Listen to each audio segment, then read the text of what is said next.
intentional. It's absolutely, it's treason. Ignorance of the law is no excuse. Anytime you get anything from the government, it's an implied contract and brings you into their jurisdiction. Anytime you register for anything or make application for anything from the government, you're giving them a power of attorney to make legal determinations for you. I mean, think about it. Isn't that what you're doing? And that cop stops you on the road. He made some legal determinations right off the bat, okay? He said, well, there's a person. And that person made an illegal left turn. You see, didn't he do that? That's exactly what he did. And so how could he make a legal determination for you without representing you? I mean, think about it. He can't. You're making them competent in your affairs. You're telling them you're a person. You're converting yourself into a slave. All statutes are written very carefully, and most do not apply to members of the sovereignty. Matter of fact, there's really none. Okay? Now, if you look at the verbiage on some of the stuff like murder and things like that, they wordsmith that stuff really good because they, you know, they do have authority, you know, there.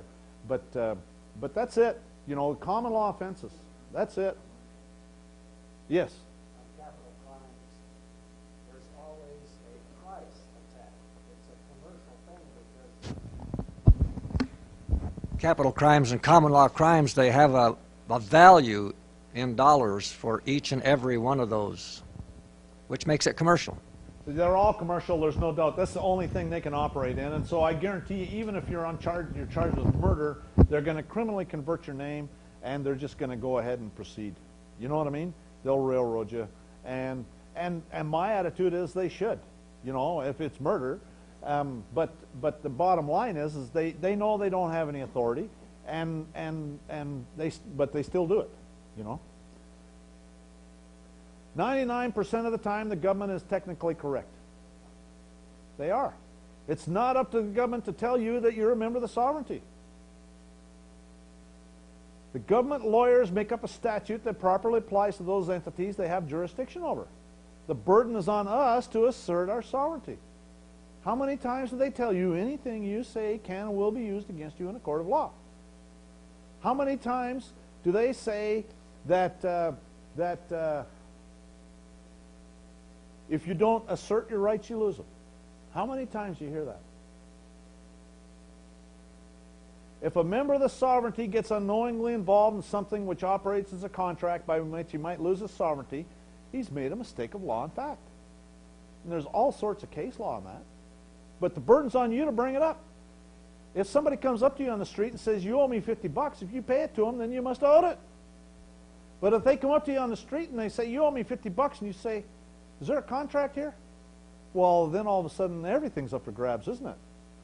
But if they come up to you on the street, like the IRS comes up to you on the street, and they say, you owe us $50, and you say, yeah, but I filed last year. Think about that. What did you just do when you made that statement? You admitted the contract. You admitted the contract. You got to be, and that's what the purpose of this paperwork is to head them off right up front, tell them right up front, you don't have any authority over me, any more authority over me than a Walmart rent-a-cop. And they don't. But until you say it, until you say the words, whose duty is it to protect the Constitution? The courts have ruled that the government is not the protector of the Constitution. If the government is not the protector, then who is?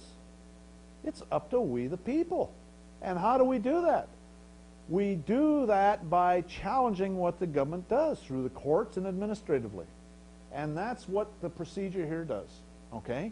It's just between me and you, Mr. Bureaucrat. You know, it's kind of sad because I really shouldn't have to be doing this, but it's because of how many millions of people out here are totally clueless. Some of them probably want to be in the system. Some of them like being a slave, okay? Many of them don't have a clue about what's going on, and they're just dealing with it the best way they can. And so because of that, they've gone and there's so many of them out there that the courts have decided that they're just going to presume everybody's in it. And that's what they do. And so now the burden's on me to spend thousands of dollars serving them with this stuff so that I can be free. But it's worked too. It's worked. You know, and this is one thing I forgot to mention. When the state of Texas, when the Texas DPS came to see me, the FBI, what happened was they did it 100% correct, okay? Because think about this, the FBI was from downtown Dallas, right? And the DPS officer, he was from Garland, right? And I was out north of Sanger, okay, on the other side of Denton, okay, in an RV park. And they went, you know who brought them to see me? Was the Cook County Sheriff. That's right. And I hadn't noticed the Cook County Sheriff. Because if I had him, then if he had brought me, I would have had him for perjury of oath. Okay? But I hadn't. Okay? I'd only noticed I'd noticed Fort Tarrant and Dallas, and I hadn't got to Cook County yet. But the point is they went and drove out there to, what's the name of the county seat? Huh? Gainesville. Is it Gainesville? They drove to Gainesville, got in a Cook County Sheriff's cop car, and got him to bring him to me. And it's a good thing they caught me at home, actually, but they did. And so I never even talked to the sheriff, but they came out in the county sheriff's cop car, and then they were talking to me, you know. But so they went out of their way. I mean, they wiped out that day probably. But yeah, really. But so, anyways, the interesting thing is that they did it right because they knew. And as it is, I filed a criminal complaint against three. Matter of fact, check the Texas Public Safety Commissioners. I'll bet you'll see the chairman and two of the deputy commissioners got removed, or will pretty soon. And the FBI, the special agent in charge of the FBI, I bet you he gets removed too. But anyways, I filed criminal complaints against them because I served them with my documents. One of the Texas Public Safety Commissioners either resigned or got removed previously, so I couldn't hold his feet to the fire. But there was three of them that were same ones that I had served previously, and so, you know, see what happens. But so the point is, though, is that they did it 100% correct. If I had have served the Cook County Sheriff, then I would have told him, that's part of my document, I demand that you protect me from all foreign agents, including FBI, DEA, CIA, okay? Those are all foreign agents. And then they would have gone to the Cook County Sheriff, and he would have said sorry, or should have said, sorry, I can't do that.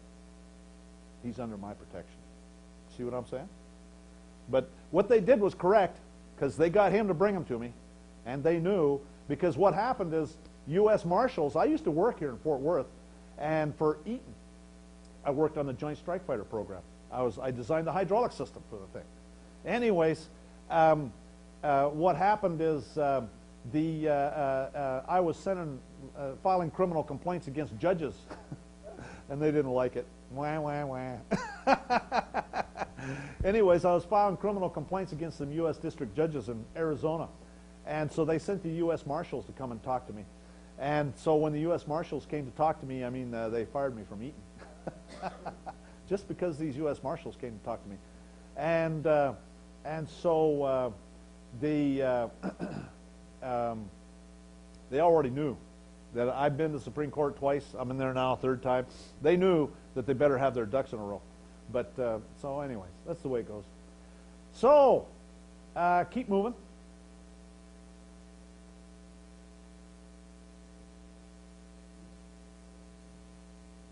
The burden is on us to know and understand the law and to assert our rights. So how do you regain it? Again, it's a foregone conclusion. They already know you're sovereign. Okay? All you have to do is say the words. Hey, is there a contract here? I'm the king. All contracts must be knowing, willing, and intentional. They know that there's not a shred of authority. None of the contracts entered into with the government by which you might lose your sovereignty are willing, knowing, or intentional. They're a nullity, that's right. They know it. All you got to do is bring up the issue, but the burden is on you.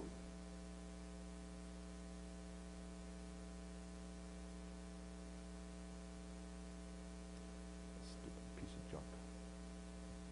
The sovereignty of the people is unalienable, means it cannot be alienated away. Imprescriptible means they can't pass some statute.